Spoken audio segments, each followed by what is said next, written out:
Hi, welcome back to my channel. Today we're fixing into a topic that many OBS Studio users find challenging: plugin installation issues. Sometimes a plugin not showing up after installation or OBS failing to start with certain plugins installed, and I got some fix for you. First, compatibility is the key. Before downloading your plugin, check that it is compatible with your version of OBS Studio. Make sure that plugin is compatible with OBS Studio. For example, this plugin require minimum OBS Studio version 25, and open up your OBS and click on Help, About, and my OBS version is 30. That plugin and OBS is compatible.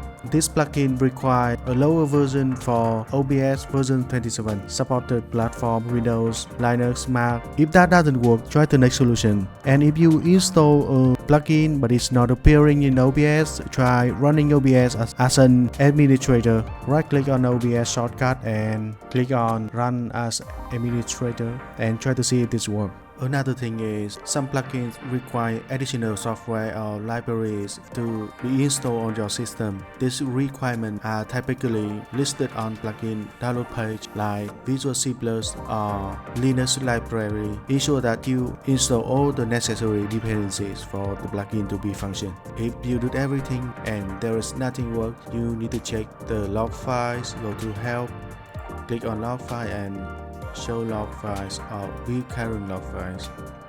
The OBS log file can provide valuable insights, including any errors related to plugins. And that's it. Thank you for watching. Like if you like the video.